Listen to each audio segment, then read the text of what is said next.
بسم اللہ الرحمن الرحیم۔ السلام علیکم۔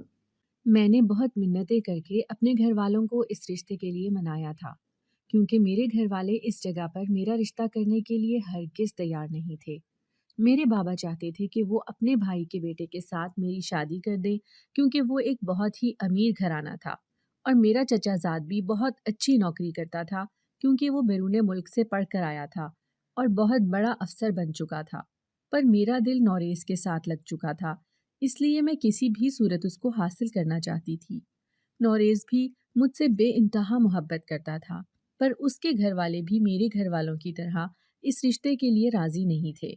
نوریز کا رشتہ بچپن میں ہی اس کی خالہ کی بیٹی کے ساتھ ہو گیا تھا، اور اس کی ماں یہی چاہتی تھی کہ اس کی شادی میں اسی لڑکی کے ساتھ کرواؤں جو میری بھانجی ہے۔ نوریز نے بہت ساری کوششیں کی تھیں کہ اپنی ماں کو منا سکے، پر وہ ہر کوشش میں ہر بار ہی ناکام گیا تھا۔ اس نے تو اب ہار ہی مان لی تھی اور مجھے یہ بول دیا کہ اس کی ماں مان جائیں، کیونکہ اس کے بابا بھی نہیں ہے۔ میں اپنی بیوہ ماں کو ہرگز ناراض نہیں کر سکتا، اس کی خوشیوں کا واحد سہارا میں ہی ہوں۔ میں اپنی ماں کا دل کسی بھی صورت نہیں دکھانا چاہتا۔ اب میں اپنی محبت کی قربانی اپنی ماں کی خوشی کی خاطر دینے کے لیے تیار ہوں۔ وہ جہاں پر میری شادی کروانا چاہتی ہیں، میں اب وہ شادی کرنے کے لیے تیار ہوں۔ جس بات میں میری ماں راضی ہوں گی، اب میں وہی بات کروں گا، کیونکہ میں اپنی ماں کو ناراض کر کے جہنم میں نہیں جانا چاہتا۔ ماں کے پیروں میں جنت ہوتی ہے، میں کسی بھی صورت یہ جنت کھونا نہیں چاہتا۔ نوریز کی اس طرح کی باتیں سن کر تو میں بالکل ٹوٹ ہی گئی تھی۔ مجھے نوریز کی ہر وہ بات یاد آ رہی تھی جو اس نے محبت میں میرے ساتھ وعدے کیے تھے کہ میں تمہیں زندگی بھر نہیں چھوڑوں گا، میں تم سے شادی ضرور کروں گا، میں تمہیں اپنا کر ہی رہوں گا، تم بس میرے لیے اپنے گھر والوں سے ایک بار بات کرو۔ جب میں نے یہ ہمت کی تو وہ یہ بات ماننے کے لیے انکار کر گیا۔ اس کے بعد میرے پاس اور کوئی بھی راستہ نہیں تھا سوائے اس کے کہ میں کسی پیر فقیر کے پاس جا کر اس کی ماں پر تعویذ کرواؤں۔ میں نے اپنی ایک سہیلی سے جب اس بارے میں بات کی تو اس نے کہا کہ اس کی ماں ایک پیر بابا کو جانتی ہیں جو دم درود کرتے ہیں اور تعویذ کر کے ناممکن کام بھی ممکن کر دیتے ہیں۔ میں نے اس لڑکی کے گھر جا کر اس کی والدہ سے اس بارے میں بات کی اور اس پیر بابا کے بارے میں پتہ لگایا، اور اپنی اسی دوست کو ساتھ لے کر اس پیر بابا کے پاس چلی گئی۔ اس پیر بابا نے مجھے کچھ تعویذات دیے اور کہا کہ میں رات کے وقت خوشبو لگا کر لال کپڑے میں لپیٹ کر ان تعویذات کو جلا دوں۔ اس پیر بابا نے ان تعویذات کے بدلے میں مجھ سے 10,000 روپے مانگے تھے، جو مجھے اپنی خوشیوں سے زیادہ بالکل بھی عزیز نہیں تھے۔ میں نے بنا کچھ سوچے سمجھے 10,000 روپے پیر بابا کو تھما دیے اور وہ تعویذات لے کر اپنے گھر آ گئی۔ رات ہوتے ہی میں نے وہ تعویذات جلا دیے تو اسی وقت مجھے نوریز کا میسج آیا، جو کہ کافی دنوں سے اب مجھ سے کانٹیکٹ ختم کر چکا تھا۔ نوریز کا میسج دیکھتے ہی میں سمجھ گئی کہ پیر بابا کی تعویذات میں تو بڑا ہی اثر ہے۔ نوریز نے مجھے میسج میں لکھا تھا کہ نرمین، میں نے تم سے بہت سارے دن سے بات نہیں کی ہے، اس سے اب میں سمجھ چکا ہوں کہ مجھ سے تمہارے بغیر اب بالکل جیا نہیں جا رہا۔ میں تمہارے بغیر مر جاؤں گا اگر میری تمہارے ساتھ شادی نہ ہوئی تو۔ جتنے دن بھی میں نے تم سے بات نہیں کی ہے، ایک ایک لمحہ میں نے عذاب کے برابر گزارا ہے۔ میں اب چاہتا ہوں کہ ہم دونوں کی شادی ہو جائے۔ تم ہی بتاؤ کوئی طریقہ جس طریقے سے میں اپنی ماں کو راضی کروں۔ میں نے تو اپنی ہر ممکن کوشش کر کے دیکھ لی ہے، میری ماں کسی بھی بات کو ماننے کے لیے ہرگز تیار نہیں ہے۔ میں نے نوریز سے کہا کہ صبر کرو، تمہاری ماں ضرور راضی ہو جائیں گی، کیونکہ صبر کا پھل ہمیشہ میٹھا ہی ہوتا ہے۔ کچھ دن ہمارا سلسلہ اسی طرح جاری رہا اور ہم دونوں فون پر مسلسل کانٹیکٹ میں تھے۔ میں ایک بار پھر اس پیر بابا کے پاس گئی اور ان کو بتایا کہ آپ کے تعویذات نے کافی اثر دکھایا ہے۔ آپ کے تعویذات استعمال کرنے کے بعد نوریز نے مجھے میسج بھی کیا تھا اور مجھ سے اب کانٹیکٹ میں بھی ہے، تو اس نے مزید کچھ تعویذات مجھے دیے اور کہا کہ یہ اب تمہیں اس عورت کو کسی بھی چیز میں گھول کر پلانے ہوں گے جس کو راضی کرنے کے لیے تم میرے پاس آئی ہو۔ نوریز کے گھر جا کر میں اس کی ماں کو یہ تعویذ کس چیز میں گھول کر پلاؤں مجھے سمجھ میں نہیں آ رہا تھا، کیونکہ نوریز کے گھر کو میں بالکل بھی نہیں جاتی تھی اور ہم دونوں کا ایک دوسرے کے گھر میں آنا جانا تو بالکل نہیں تھا، اور ان تعویذات کے بارے میں نوریز کو بتا بھی نہیں سکتی تھی، کیونکہ وہ مجھ پر خواہ مخواہ ہی شک کر جاتا کہ تم نے ہم پر نہ جانے کس طرح کے عمل کروائے ہیں۔ میں نے ایک دن کھیر بنائی اور اس میں وہ تعویذ گھول دیے۔ میں نے اپنی ایک دوست کے ہاتھوں وہ کھیر نوریز کے گھر بھجوا دی اور کہا کہ یہ ایک نے مجھے ایک بار بتایا تھا کہ تم جب شادی کے بعد ہمارے گھر آؤ گی تو کھیر سب سے زیادہ بناتی رہنا، کیونکہ میری ماں کو کھیر بہت زیادہ پسند ہے اور اس کھیر کے چکر میں ہی تم میری ماں کے دل میں ضرور جگہ بنا لو گی۔ اسی لیے مجھے یہ بات یاد تھی تو میں نے کھیر میں ہی وہ تعویذ گھول دیا۔ مجھے یقین تھا کہ نوریز کی ماں یہ کھیر ضرور کھائے گی اور ویسا ہی ہوا۔ کھیر کھانے کے بعد کچھ ہی دیر میں نوریز کی ماں پر تعویذات کا اثر ہونا شروع ہو گیا۔ میں نے نوریز کو کہا کہ اب تم اپنی ماں سے آخری بار بات کر کے دیکھ لو، شاید وہ راضی ہو جائیں۔ تو پہلے تو نوریز بہت ڈر رہا تھا کہ میری ماں ہرگز نہیں مانیں گی، کیونکہ انہوں نے مجھے سختی سے بول دیا تھا کہ اب تم کبھی بھی مجھ سے اس رشتے کے بارے میں بات نہیں کرو گے۔ اگر تم نے اس لڑکی کے ساتھ رشتہ کیا تو میرا مرا ہوا منہ ہی دیکھو گے، میں اپنا دودھ بھی تمہیں کبھی نہیں بخشوں گی۔ تو اب میں کیسے امی سے اس رشتے کے بارے میں بات کروں؟ میں نے اس کو کہا آخری بار تم میرے لیے کوشش کر کے دیکھ لو، تو وہ مان گیا۔ اس نے جیسے کہا آخری بار تم میرے لیے کوشش کر کے دیکھ لو، تو وہ مان گیا۔ اس نے جیسے ہی اپنی امی سے بات کی کہ میں اب شادی کرنا چاہتا ہوں تو وہ نوریز سے کہنے لگی کہ بیٹا میں تمہاری ماں ہوں، تمہاری خوشیوں کی دشمن نہیں ہوں، تم جہاں شادی کرنا چاہتے ہو وہاں شادی کر سکتے ہو۔ تو نوریز بہت زیادہ خوش ہو گیا اور خوشی خوشی میں اس نے مجھے کال کر کے سب کچھ بتا دیا کہ تم تو سچ ہی کہہ رہی تھی، میری ماں تو شادی کے لیے اب مان گئی ہیں، اب مجھ سے تو بالکل بھی رہا نہیں جا رہا، میں جٹ منگنی اور پٹ بیاہ کرنا چاہتا ہوں۔ پر اس سے پہلے میں نے نوریز سے کہا کہ اپنی ماں کو لے کر ہمارے گھر رشتے کے لیے آؤ، اس طرح تو میرے گھر والے مجھے اٹھا کر تمہیں نہیں دے دیں گے، ضرور تمہیں ہمارے گھر رشتے کے لیے آنا ہوگا اور عزت کے ساتھ نکاح کر کے مجھے یہاں سے لے جانا ہوگا۔ اگلے ہی دن نوریز اور اس کی فیملی ہمارے گھر رشتے کے لیے آ گئے۔ تو میرے گھر والوں کو تو اس بات کے بارے میں پہلے ہی معلوم تھا، کیونکہ میں نے اپنے گھر والوں کو نوریز کے بارے میں بتا دیا تھا کہ مجھے یہ لڑکا پسند ہے اور اس کے ساتھ مجھے شادی کرنی ہے۔ میرے گھر والوں کو میری خوشی عزیز تھی، اسی لیے وہ لوگ میرا رشتہ نوریز کے ساتھ کرنے کے لیے راضی ہو گئے۔ کچھ ہی دنوں کے بعد ہم دونوں کی سگائی کی رسم رکھی گئی، جو بڑی دھوم دھام سے ہو گئی۔ اب ہم دونوں کی فیملی ایک دوسرے کے ساتھ بہت ہی اٹیچ ہو گئی تھی اور ہم دونوں کی فیملی ہی بہت خوش تھی اس رشتے سے۔ سگائی کے بعد ایک ہفتے کے بعد شادی کی تاریخ پکی ہو گئی اور اس ہفتے کا ایک ایک دن ہمارے لیے ایک مہینے کے برابر تھا۔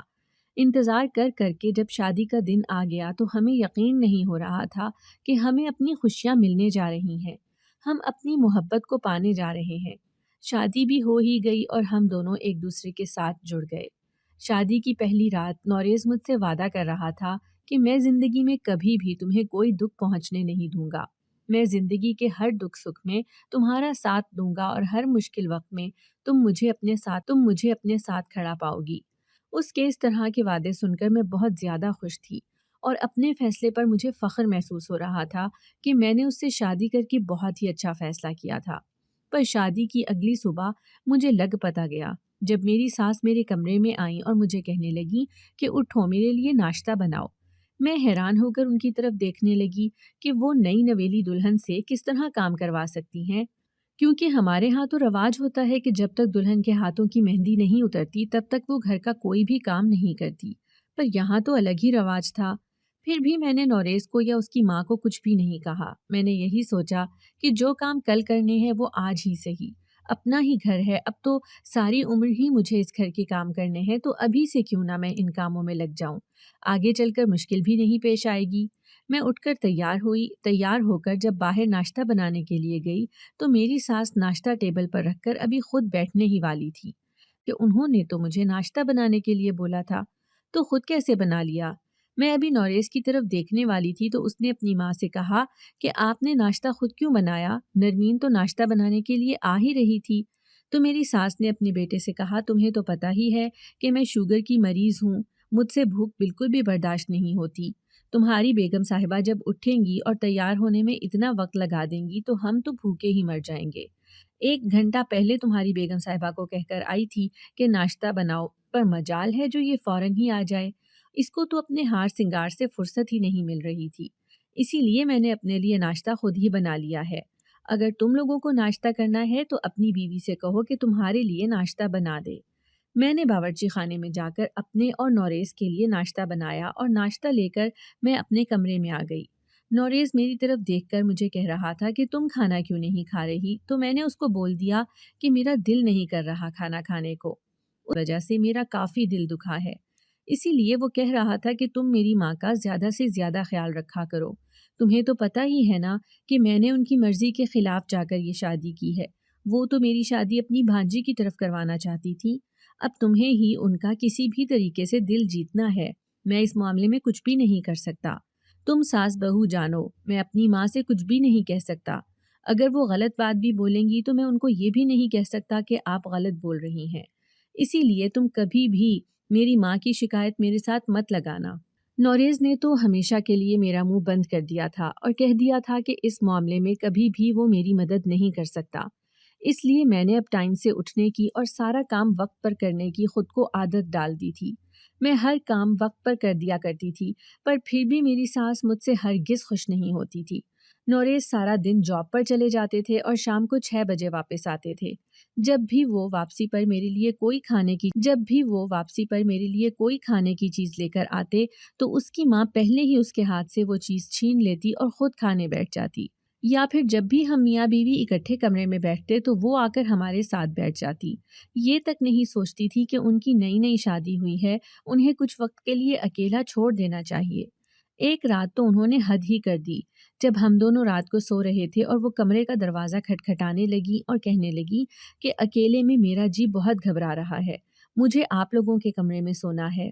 نوریز کی تو کیونکہ وہ ماں تھی اس کو تو کچھ بھی نظر نہیں آ رہا تھا، پر مجھے بہت زیادہ برا لگ رہا تھا کہ وہ ساس ہو کر بہو کے کمرے میں کیسے سو سکتی ہیں۔ دل تو کر رہا تھا اپنی ساس کو گولی مار دوں، پر میں مجبور تھی، کچھ بھی نہیں بول پا رہی تھی، اسی لیے وہ ہمارے کمرے میں ہی سو گئی۔ میں اپنی ساس کا دل جیتنے کی یا ان کو خوش کرنے کی جتنی بھی کوشش کرتی تھی، ہر بار ہی ناکام ہو جاتی تھی، کیونکہ وہ شاید چاہتی ہی یہی تھی کہ نوریز اور میں ایک ساتھ نہ بیٹھیں اور کم ہی وقت ایک دوسرے کے ساتھ گزاریں، اسی لیے وہ اب آئے دن ہی رات کو ہمارے کمرے میں سو جاتی تھی۔ انہوں نے مجھے بہت زیادہ تنگ کیا ہوا تھا۔ ایک دن میں اپنی سہیلی سے ملنے کے لیے گئی تو وہ مجھے اس طرح اداس اور مایوس دیکھ کر مجھ سے وجہ پوچھنے لگی۔ میں نے اس کو بتا دیا کہ یار ساس نے بہت تنگ کر کے رکھا ہے، وہ تو ہر روز ہی رات کو اب ہمارے کمرے میں آ کر سو جاتی ہیں، تو اس کو بھی اس بات پر کافی حیرت ہونے لگی کہ میاں بیوی کے کمرے میں تو اس کو نہیں سونا چاہیے۔ پھر اس نے مجھے کہا کہ اپنے میاں سے شکایت کرو، تو میں نے اس کو بتا دیا کہ نوریز نے مجھے پہلے دن ہی انکار کر دیا تھا کہ میں اس معاملے میں تمہاری کوئی بھی مدد نہیں کر سکتا، تو میری دوست نے مجھے ایک آئیڈیا دیا اور کہا کہ تمہاری ساس سے تمہاری جان چھڑوانے میں تمہاری مدد کر سکتی ہوں۔ اس نے مجھے کہا کہ چند 1000 روپے دینے پڑیں گے اور تمہاری ساس راستے سے ہٹ جائے گی۔ میں نے اس سے پوچھا کہ ایسا کیا طریقہ ہے کہ چند ہزار روپے بھرنے سے میری ساس راستے سے ہٹ جائے گی؟ میں تو لاکھوں روپے بھرنے کے لیے بھی تیار ہوں، کیونکہ میری ساس نے اب میرا جینا حرام کر رکھا ہے۔ میری دوست نے مجھے کہا کہ میں کچھ ایسے لوگوں کو جانتی ہوں جو پیسوں کے بدلے لوگوں کو اغوا کر لیتے ہیں اور کافی دور پہنچا دیتے ہیں، کیونکہ واپس آنا ان کا ناممکن ہوتا ہے۔ میں نے اپنی دوست سے کہا کہ ایسا کرنا تو غلط ہے، اس طرح تو ہمیں بہت گناہ ملے گا۔ اس نے کہا اس عورت کو گناہ نہیں ہو رہا جو تمہارا جینا حرام کر رہی ہے، اپنے حق کے لیے انسان کو لڑنا چاہیے، اور اپنے حق کے لیے انسان کچھ بھی کر سکتا ہے۔ میں نے اپنی دوست کو 20,000 روپے تھما دیے اور کہا کہ جلد از جلد ابھی یہ کام تمام کرواؤ۔ 3-4 دن گزر گئے پر میری دوست نے کوئی کام نہ کیا۔ ایک دن میری ساس جب سبزی لینے کے لیے بازار گئی تو کافی دیر گزر جانے کے بعد واپس نہیں آئی۔ میں کافی پریشان ہو گئی۔ شام کو نوریز کے گھر واپس آنے کا ٹائم ہو گیا اور جب وہ واپس گئے اور اپنی ماں کو ڈھونڈنے نکل پڑے۔ جب نوریز اپنی ماں کو ڈھونڈنے کے لیے باہر چلے گئے تو میں نے اپنی دوست کو کال کی۔ اس نے مجھے خوشخبری دی کہ اس کے بندوں نے میری ساس کو اغوا کر دیا ہے۔ میں نے اس کو کہا کہ نوریز تو اپنی ماں کو ڈھونڈنے گیا ہے، اگر اس کی ماں اسے مل گئی تو کیا ہوگا؟ میری دوست نے مجھے بتایا کہ میری ساس کو اس کے بندوں نے ایک کوٹھے پر بیچ دیا ہے اور وہاں سے اس کا لوٹنا ناممکن ہے۔ کافی دیر کے بعد جب نوریز واپس آیا تو کافی پریشان نظر آ رہا تھا۔ میں نے اس کو کہا کہ پولیس پہ رپورٹ کروا دو۔ اس نے مجھے کہا کہ میں پولیس میں رپورٹ کروا چکا ہوں، پر پھر بھی پولیس میری ماں کو ڈھونڈ نہیں پائی۔ نوریز کافی دن اپنی ماں کے دکھ میں نڈھال رہا۔ پھر کچھ دن گزر جانے کے بعد وہ پھر سے معمول پر آ گیا۔ جب پولیس نے اس کو کہا کہ ہو سکتا ہے کسی حادثے میں ان کی موت ہو گئی ہو، کیونکہ آئے دن ہی ہمارے شہر میں روڈ حادثے تو ہوتے رہتے تھے اور لاکھوں لوگ اپنی جان سے جاتے رہتے تھے۔ نوریز نے پولیس کی بات سے جاتے رہتے تھے۔ نوریز نے پولیس کی بات پر یقین کر لیا تھا کہ اس کی ماں اب اس دنیا میں نہیں رہی ہے، تو پھر اس کے بعد ہم دونوں بہت خوشی زندگی گزارنے لگے۔ اب میری زندگی میں کوئی بھی دکھ، کوئی بھی پریشانی نہیں تھی۔ میں نوریز کے ساتھ اپنے گھر میں بہت خوش تھی۔ کچھ ہی دنوں کے بعد جب نوریز اور میں کمرے میں اکیلے بیٹھے باتیں کر رہے تھے تو نوریز کے موبائل پر واٹس ایپ میسج آیا جو اس کے کسی جاننے والے نے کیا تھا۔ اس میسج میں واٹس ایپ پر اس کی ماں کی ایک تصویر تھی جو شہر کے مشہور طوائف خانے میں طوائفوں کے ساتھ بیٹھی ہوئی تھی۔ نوریز یہ دیکھ کر کافی پریشان ہو گیا۔ اس کو تو یقین نہیں آ رہا تھا کہ اس کی ماں طوائف خانے میں جا سکتی ہے، کیونکہ طوائف خانے میں تو کوئی عزت دار گھرانوں کی عورتیں نہیں جاتی۔ وہاں پر رہنے والوں کی تو کوئی عزت نہیں ہوتی۔ وہاں رہنے والی عورتوں کے بارے میں سبھی لوگ جانتے ہیں کہ یہ بہت بد کردار عورتیں ہیں۔ کیونکہ میری ساس کو اب اس گھر سے گئے ہوئے 2 مہینے گزر چکے تھے تو میں نے نوریز کو کہا کہ اب تو تمہاری ماں بد کردار بن چکی ہے، تمہیں اس کو اس گھر میں لانے کی اب کوئی بھی ضرورت نہیں ہے۔ اگر تم اس کو گھر واپس لے آئے تو محلے کے لوگ اور ساری برادری تمہیں بے غیرت کہے گی اور اس طرح تو تمہاری بہت ہی بدنامی ہو جائے گی۔ میری بات سننے کے بعد نوریز ایک بہت ہی گہری سوچ میں ڈوبتا چلا گیا۔ اس نے اپنے موبائل سے اپنی ماں کی وہ پکچر ڈیلیٹ کر دی۔ وہ ساری رات نوریز سو نہیں پایا۔ میں نے محسوس کیا کہ ساری رات ہی وہ کروٹیں بدلتا رہا، اس کو نیند نہیں آ رہی تھی۔ میں نے نیند کی 2 ٹیبلٹس اپنے بیڈ کے دراز سے نکالی اور نوریز کو کھانے کے لیے دے دی۔ وہ ٹیبلٹس کھانے کے بعد سکون کی نیند سو گیا۔ صبح کو جب نوریز اٹھا تو مجھے ایسا ہی لگ رہا تھا کہ وہ اب اپنی ماں سے کبھی بھی نہیں ملنا چاہتا، کیونکہ اس نے اپنی ماں کا کوئی بھی ذکر اپنے منہ سے نہیں کیا تھا۔ میں نے شکر کیا کہ وہ اپنی ماں کو اب واپس نہیں لانا چاہتا۔ نوریز اپنی ڈیوٹی پر چلا گیا تو میں نے یہ ساری بات اپنی دوست کو فون پر سنائی۔ ہم دونوں بہت ہی خوش ہو رہے تھے کہ ہم دونوں اپنے مقصد میں کامیاب ہو گئے اور کسی کو ہمارے بارے میں پتہ بھی نہیں چلا۔ سارا دن گزر گیا پر نوریز گھر واپس نہیں آیا تو میں بہت پریشان ہونے لگی۔ میں نے اس کے نمبر پر کال بھی کی مگر نمبر بند جا رہا تھا۔ جب بہت زیادہ رات ہو گئی تو نوریز گھر واپس آیا۔ میں نے اس سے پوچھا کہ آپ اتنی دیر کہاں پر تھے؟ اس نے مجھے کچھ بھی نہیں بتایا اور کہا کہ کسی کام سے گیا ہوا تھا۔ اب تو ہر روز ہی نوریز اسی طرح دیر سے گھر واپس آتے اور مجھے بتانے سے انکار کر دیتے کہ وہ کہاں جاتے ہیں۔ میں ان کی اس عادت سے بہت تنگ آ چکی تھی، کیونکہ میں نے تو اپنی ساس کو بھی اسی لیے گھر سے نکالا تھا کہ میں زیادہ سے زیادہ ٹائم اپنے شوہر کے ساتھ گزار سکوں، پر اب اس کے جانے کے بعد بھی ایسا نہیں ہو پا رہا تھا۔ مجھے اپنے شوہر پر شک ہونے لگا کہ آفس سے واپس آنے کے بعد وہ کہیں نہ کہیں تو ضرور جاتا ہے جس کے بارے میں وہ مجھے نہیں بتا رہا۔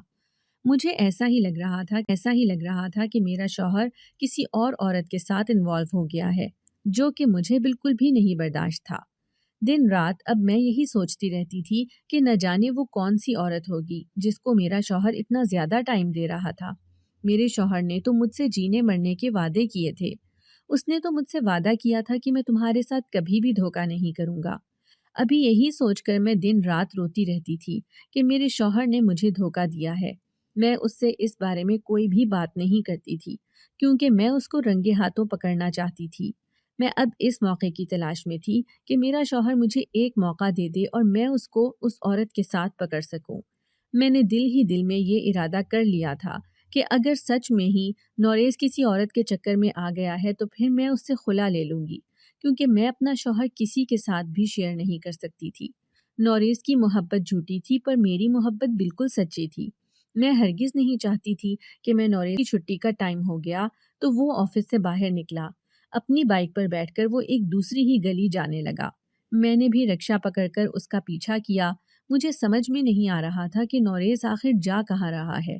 اس طرف تو ہمارا کوئی آنا جانا ہی نہیں تھا، کیونکہ اس شہر میں تو ہمارا کوئی رشتہ دار بھی نہیں تھا اور نہ ہی نوریز کا کوئی دوست ہی اس طرف رہتا تھا جس کو میں نہیں جانتی تھی۔ چلتے چلتے نوریز جب ایک طوائف خانے کے پاس جا کر رکا تو میرے سر پہ تو آسمان ہی ٹوٹ پڑا۔ مجھے یقین نہیں آ رہا تھا کہ میرا شوہر نوریز اتنا وقت طوائف خانے میں گزارتا تھا۔ میں اس وقت بالکل ٹوٹ کر ایک دم بکھر سی گئی تھی، پر پھر بھی مجھے ہمت کرنی تھی کیونکہ میں اندر جا کر نوریز کو ننگے ہاتھوں پکڑنا چاہتی تھی۔ پھر وہ طوائف خانے میں اندر چلا گیا اور جب میں اس کے پیچھے پیچھے گئی تو میری تو یہ دیکھ کر روح ہی کانپ گئی کہ جیسا میں سمجھ رہی تھی ویسا بالکل بھی نہیں تھا۔ نوریز اپنی ماں سے گلے لگ کر زار و قطار رو رہا تھا اور اسے کہہ رہا تھا کہ میں آپ کی جدائی بالکل بھی برداشت نہیں کر سکتا۔ مجھے تو گھر میں بالکل سکون نہیں ملتا، سارا گھر مجھے کاٹ کھانے کو دوڑتا ہے، آپ میرے ساتھ گھر واپس چلو۔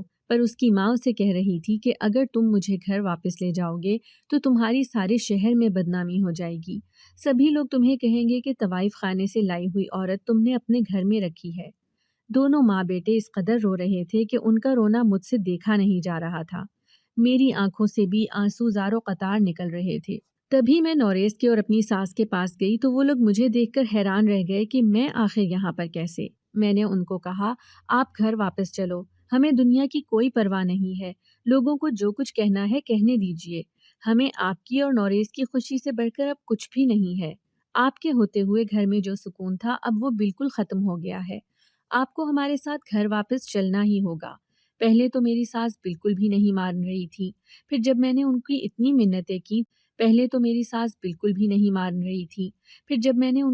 منتیں کی تو پھر جا کر وہ مانی، پر پھر بھی وہ بدنامی سے ڈر رہی تھی کہ کہیں میرے بیٹے کی بدنامی نہ ہو جائے، کہیں میرے بیٹے کی بے عزتی نہ ہو جائے۔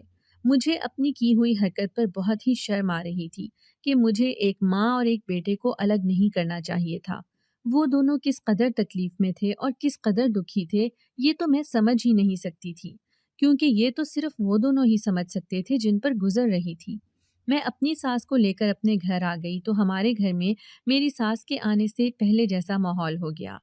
اب میری ساس کا رویہ بھی میرے ساتھ کافی اچھا رہتا تھا، وہ میرا بہت زیادہ خیال کرنے لگی تھی۔ نوریز بھی مجھ سے اتنی ہی محبت کرتا تھا جتنی شادی کے شروع میں کرتا تھا۔ میں نے اللہ پاک سے رو رو کر اپنی کی ہوئی حرکت کے لیے معافی مانگی تھی، کیونکہ میں نے جو گناہ کیا تھا مجھے بہت زیادہ ڈر لگ رہا تھا کہ میرا اللہ مجھے اس گناہ کے لیے کبھی بھی معاف نہیں کرے گا۔ میں نے ایک ماں اور ایک بیٹے کو جدا کیا تھا جو کہ بہت بڑا گناہ تھا۔